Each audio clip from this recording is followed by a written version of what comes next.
There needs to be, you need to be on your legs. If you come off your legs, you can't tongue.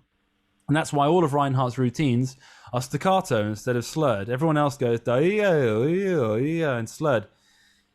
Reinhardt's routines, you always staccato tongue them first. So right?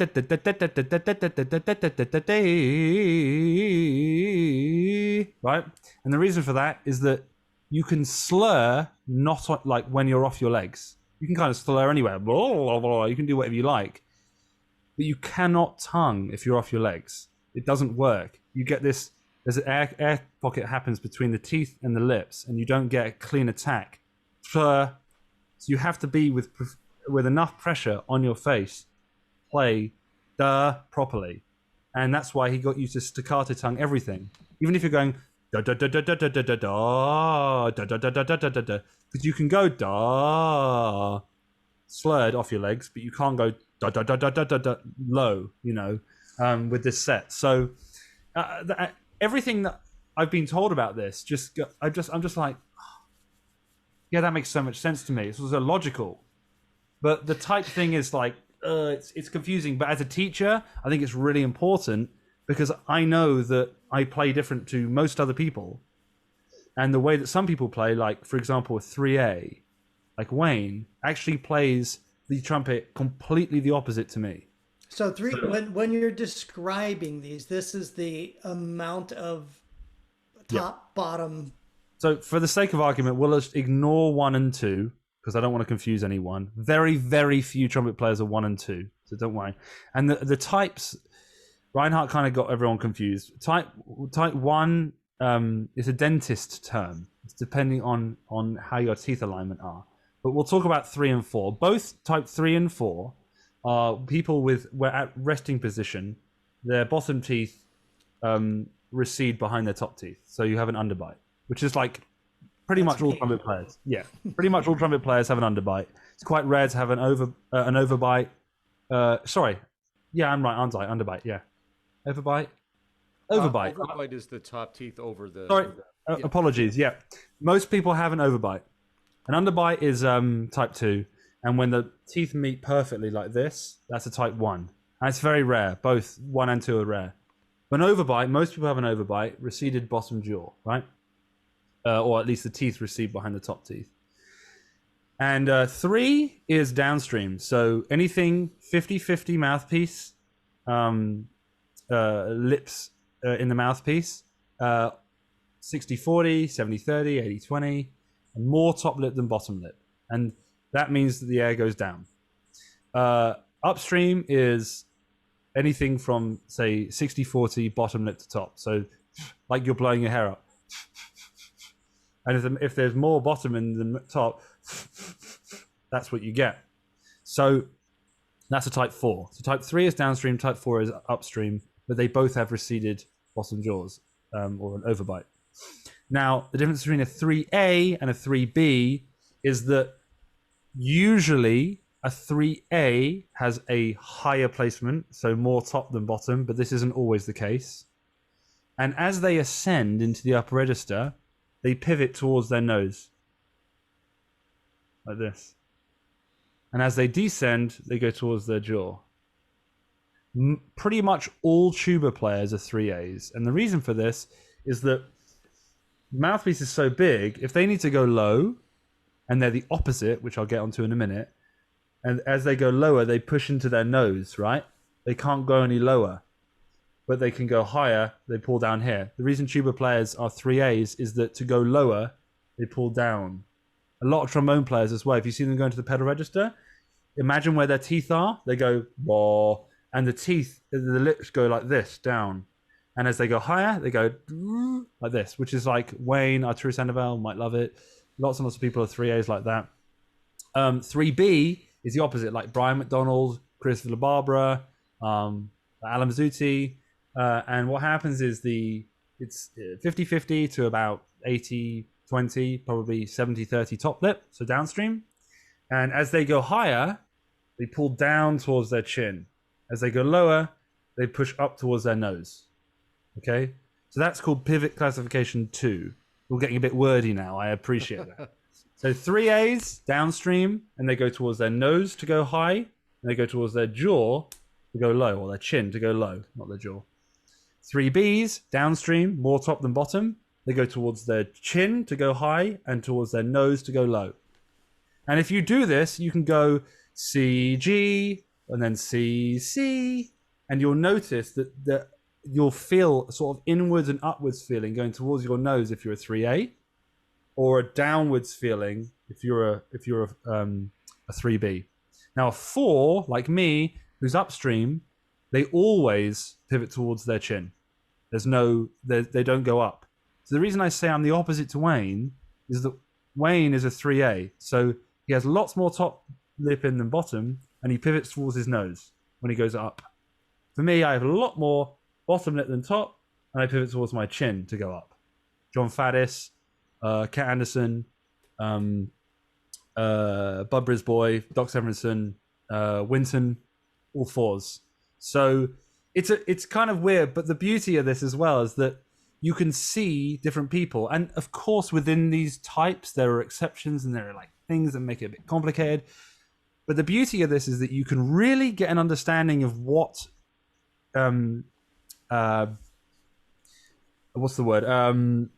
what things that you might struggle with, and what other, say, 3As or 4s might struggle with as well. And it's very, very, very well documented, this stuff. Like Reinhardt, he orientated, that's what he called it. He did the 4-hour orientation class with people.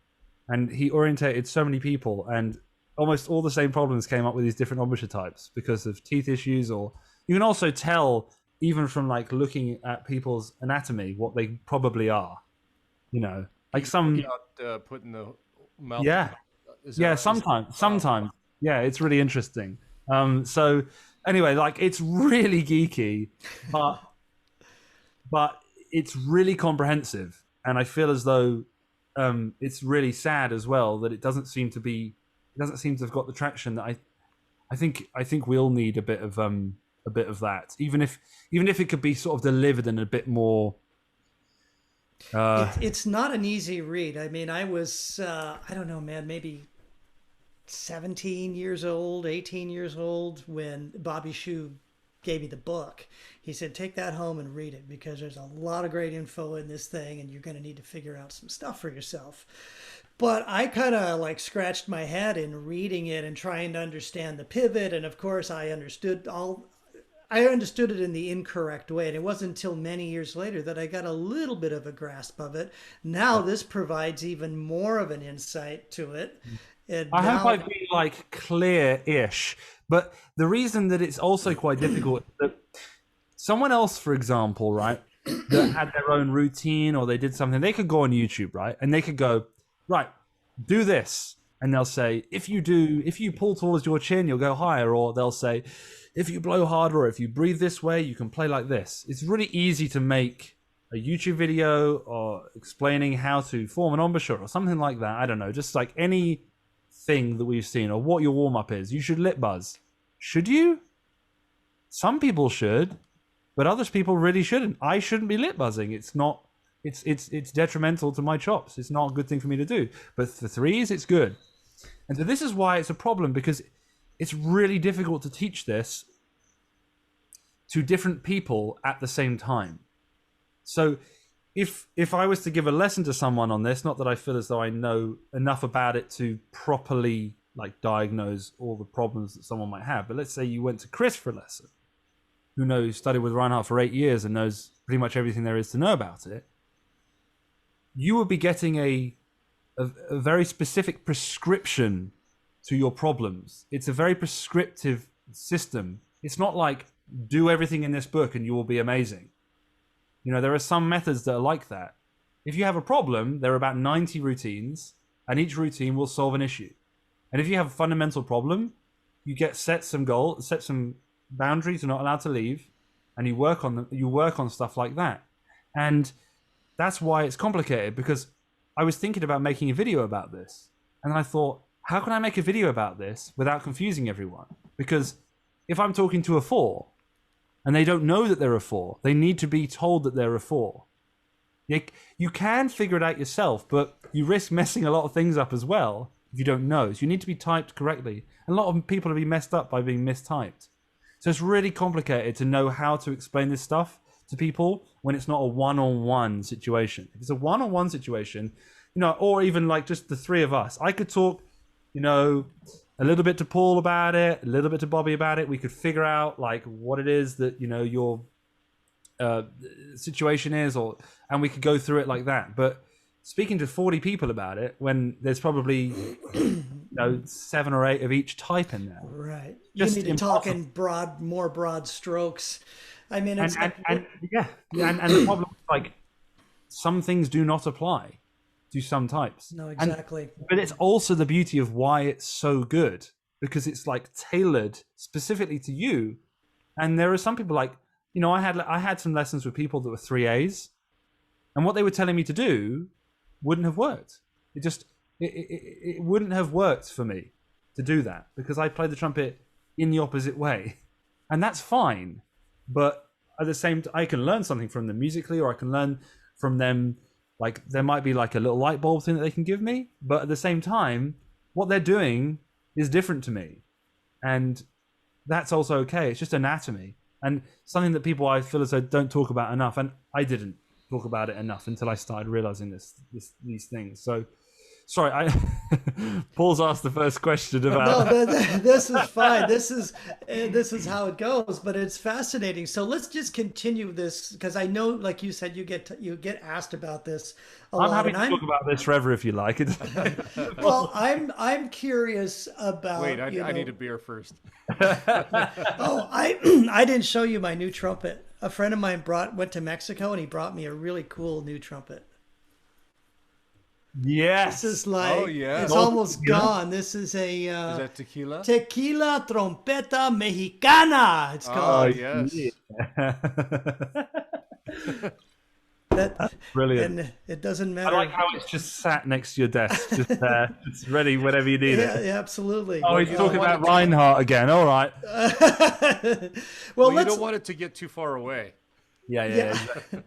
Well, let's continue a little bit about the air thing, because I think there's a lot of misconceptions with air, and I've had a lot, and I'm not saying by any means I'm a master of it, but I'm curious, a little bit more about sort of the pressure, the volume, kind of your thoughts on what it is to, particularly with regards to range and endurance, how you feel about that, and what how you can explain that to us. Just what, air specifically, or like Well, maybe in the way you breathe and in the way you play and you approach different registers, or maybe even different style playings. I mean, we've had some controversy on the site recently. Somebody asked about the wedge breath, and I'm a Bobby Shoe. I mean, he's been a friend of mine for over 40 years now, and I found that it really works for me.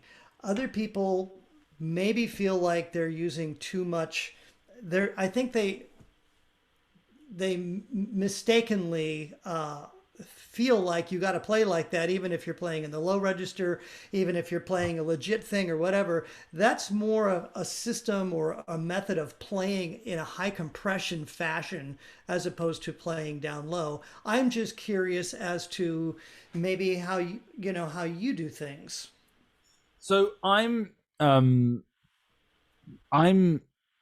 aware of the wedge breath. I have given it some thought, but I am by no means. I took a lesson off Bobby, and I had a masterclass with him at the academy, and I love the guy to pieces, musically, and from the period of time that I've known him or met him, he's just been a sweetheart to me. But I don't know enough about that to feel as though I can. No, and I'm not asking you to speak on that. I'm just asking you to speak on how what your approach is and what your thoughts are on it. Absolutely. The reason I say that is because I feel as though there is definitely some. Because what I'm going to say here is that it might sound as though I'm like super anti wedge breath. I'm not.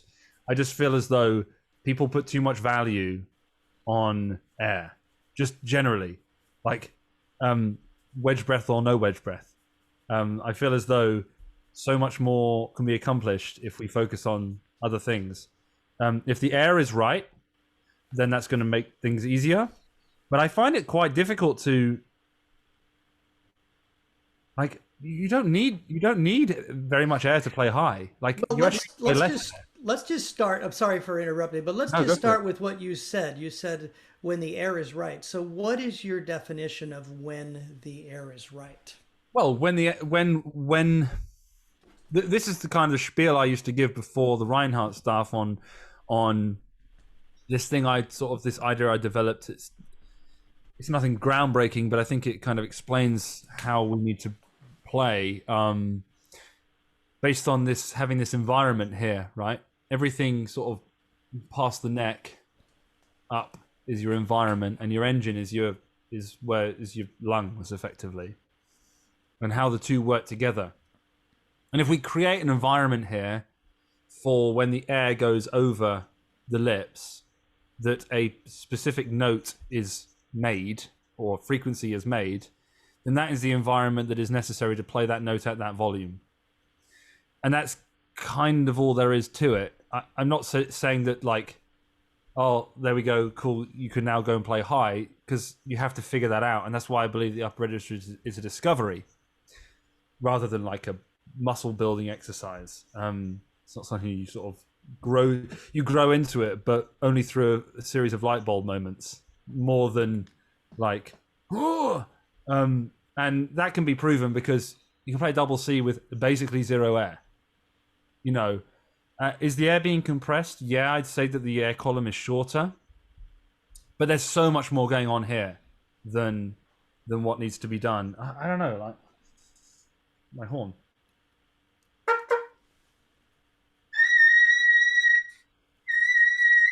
You know, that's basically no energy. I think energy is a better word than air anyway, because even though it is air, that's just energy synchronized, transferred onto my face with a certain amount of pressure, pivots in the right place, won't go into that. The environment on the oral cavity is correct, whether it's with a tongue type 1 or whatever you want to call it. The cavity is in the correct environment so that when the air or the energy goes over it, the double C comes out. The only thing you then need to do is turn the engine up and make adjustments to the environment for the note to get louder. I don't see it as anything more than that. Like, am I thinking that when I'm at the end of the gig? No. I'm just giving it everything I've got. But from actually figuring out what's going on the trumpet point of view, that is really all there is to it, in my opinion. Anyone that can do this can play a double C as long as their environment is correct. I didn't say can play the world's biggest double C, but they can play a double C if they can go, you know, and it's or even that's probably better than, but that's all you need. And I know that's simplistic, but this is an anatomy thing. It's what we've been talking about for the last hour, you know.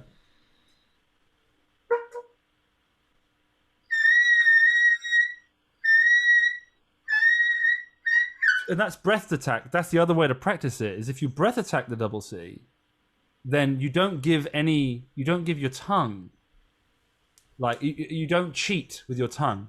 If you tongue that register, and you practice it quietly, if you tongue that register, you're cheating, because you're able to build up compression behind the tongue, and then you drop it, and then the note starts, and you've built up fake compression. It's not consistent compression. So for me, you practice those notes with a breath attack because you're setting the environment for the note itself. And that's all that there is to it with the air, in my opinion. I have some... I mentioned it earlier with where you can push from, and like where you breathe into, and particularly when you're snatching breaths, to breathe high. But there is something a little quite Reinhardty, but it's not too wordy, that I have thought is really, really good. And Reinhardt realized that the biggest I think he went to Berkeley and maybe UNT. It might not be UNT, but he went to 2 real big schools in the US to go and do masterclasses in clinics to try and figure out, to do a study to try and figure out what the biggest problem with brass playing was. And the biggest problem with brass playing is on inhalations. He determined, and usually it's because they are not following the fundamental rule, the foundation of place, breathe, play. This is a big thing because it's so easy to breathe, place, play. And I wish I had my visualizer. I don't have it on me, but if I can do it with my fingers. The inhalation needs to be done through the corners of the mouth. Okay, never through the horn. You should be breathing through the instrument. Breathe through the corners of the mouth, and you breathe with a syllable like im, or a sound like im, not or but im. So the corners of the mouth naturally go out, and you basically place the horn where it needs to be, form the embouchure so that your lips are just touching, just literally, like, so you can't even really feel it. And if you're going to play louder, then they might be a little bit more open, but the idea is that they're just touching. You set, they're just touching, and then you breathe through the corners once it's placed. And while you're practicing this, you should always apply more pressure to your teeth with mouthpiece pressure while you're breathing than when you're playing. And the reason for this is that we need to learn to pin the embouchure into its formation while we're breathing, so that when we've upstroked on the breath, bang, when we downstroke, the note starts. Right? The problem that a lot of people have is they do things like this. And what's happening is that they have to form their embouchure between the upstroke and the downstroke of the breath, which is a millisecond. Like, and you see some, particularly again in classical players, some of the best classical players you'll see, they're pinning their embouchure right together and they're breathing through the corners and they go bang, and the note is perfect. It's pure because the embouchure is already set. There's no guessing. There's another variable that we've taken away. We pin the embouchure in the position that it needs to be in. It's not going to move from there. The only thing that moves when we play is tracking, i.e. your inner embouchure. And you hold everything in place, breathe, play. And the inhalation, there's no hesitation between the upstroke of the breath and the downstroke of the breath. It's just in. Think of it like a dart. You breathe, throw. Breathe, throw. And that's how we play. So many problems come from hesitating, like, you know, you need to in, out, one motion. Yeah. And the only way you can do that. John Faddis, when you watch, you know, him. Oh, pinned. Oh, yeah, pinned. Yeah, and he oftentimes will breathe, I've seen, like out of one side of his mouth, and breathing out of one side of your mouth is a great way to keep your embouchure from getting displaced. If you got, and the reason he does that is because he's not completely centered, and I'm the same. If you see, there's more here, yeah, than here, and it's because I play on this side and I pull over. So this is much flabbier than this side. Sorry, I can't really speak while touching my mouth. But there's more here, and that's okay. But what you really want to be feeling is your tongue is just receded behind your top teeth by about half an inch. Less than half an inch, that's quite big, sorry. Half a centimeter, so 1/16 of an inch or something. Just a small amount behind your back teeth. And you want to be saying im when you're inhaling. So, im. And you want to feel, you almost need to be able to have a conversation. Hello, 1, 2, hello, while your lips are pinned. So you want to feel the air go around your teeth and down your throat. Not, because there's too many things that have to happen between the inhale and the exhale. And this is something that, like, you know, there are some really great players that don't do this. I'm not saying that you have to do it, but it is an optimization, in my opinion, that almost everyone could benefit from. I can't see one situation where this wouldn't be beneficial, to be pinning your embouchure so that you're ready to play. And I know we were talking about air, but as I say, inhalation is to do with air, and that's kind of what I'm thinking about. Just a slow, controlled, very comfortable breath, and then play. And the snatch breath in between is a totally different technique. You know, breathing in high so that you can maintain compression. But this thing here is really, really big. The other thing that you might want to do is if the note you've got to play is loud and the attack is hard, you actually might want to breathe a bit faster. Yep. If you want to play slow, you know, easy, or quiet, I should say.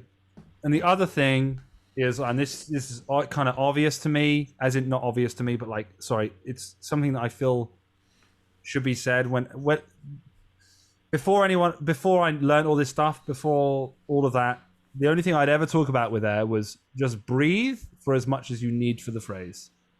No more, no less. Over-breathing is a way bigger problem in the brass world than under-breathing. Like, way bigger. Like, it's monumental. No one under-breathes. Why would you under-breathe? You know, if you're a good trumpet player, you're never going to take... And if you take too little breath for the phrase, then that's a really obvious thing, right? No one under-breathes to be... Like, no one is under-breathing to play the trumpet, like, properly. It's always the over breathing and the excess tension and all the things that come with that are a problem. And I'm not saying that the wedge breath is sort of like it's not encouraging over breathing. It's a breathing technique. But like as you said earlier, you know, Bobby, like, I just don't see Bobby Shoe wedge breathing on a low C necessarily, because that's not the intention of the breath. No, exactly. I was thinking about the over breathing. Nobody goes up to the edge of a pool and blows out their air and then dives in. You know, you never under breathe. So that's a great point. But you know, I'm realizing that our time, we've been going on for a while. Sorry. I can't believe how fast time has gone. This has really been a very fascinating conversation. Fascinating. I've been under so many misconceptions about my own playing and just, you know, bashing away and you know, to a certain success level. But, you know, I can't wait to work on the tracking and stuff more. But I'd like to change gears, if you don't mind, Louis, and talk about, you have a play along series as well. And I'd like to learn more about that and you know. Yeah, cool. Time.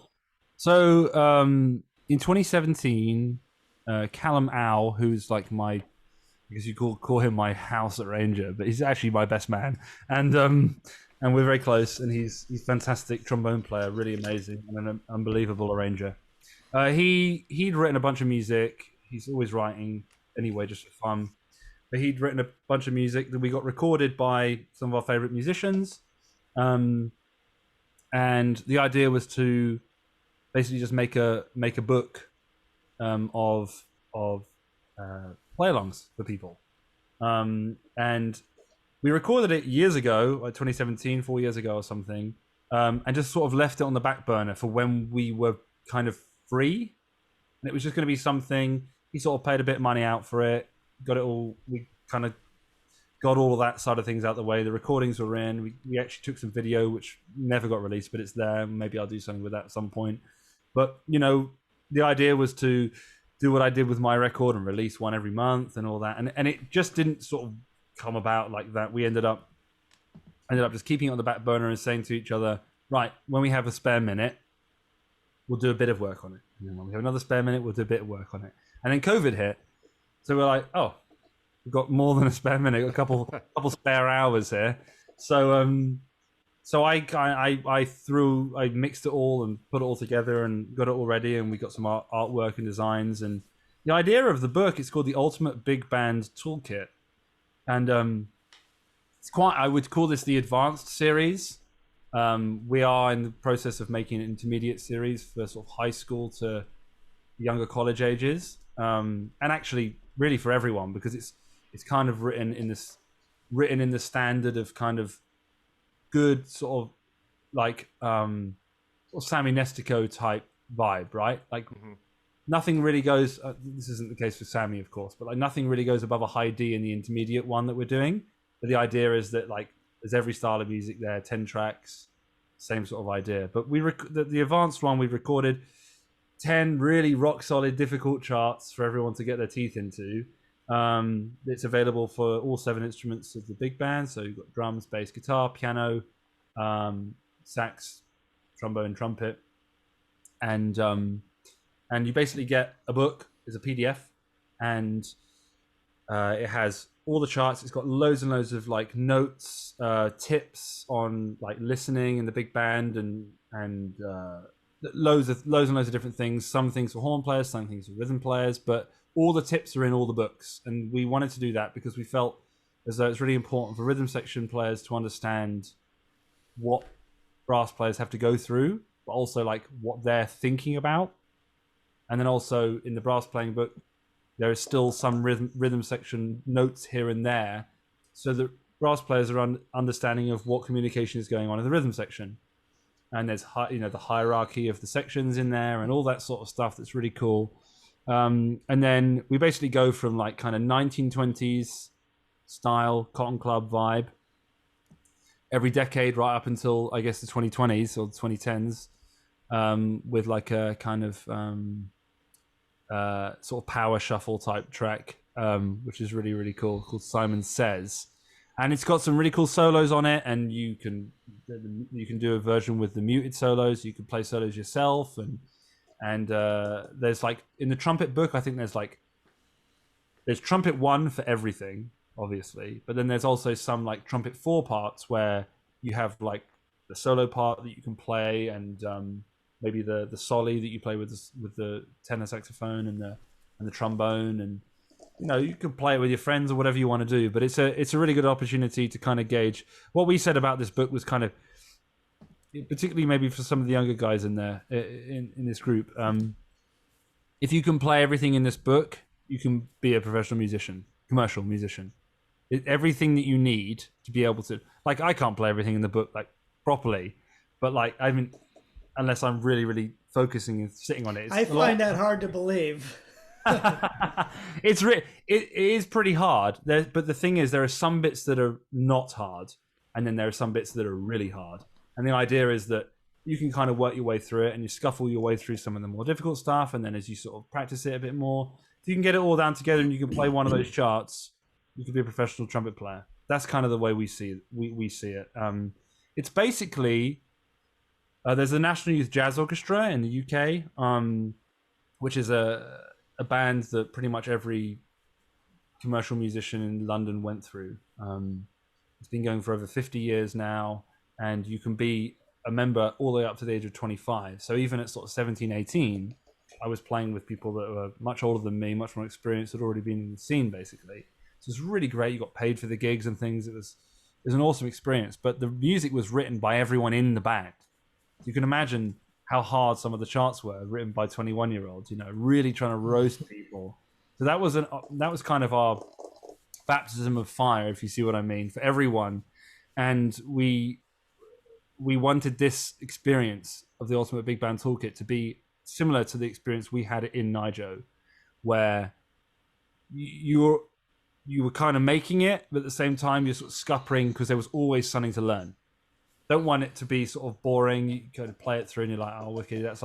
That's a nice routine. It sounds like a fantastic program you've put together, and something that's well thought out, and it's something that a lot of people can benefit from. So why don't you tell everybody here where they can find that, Louis?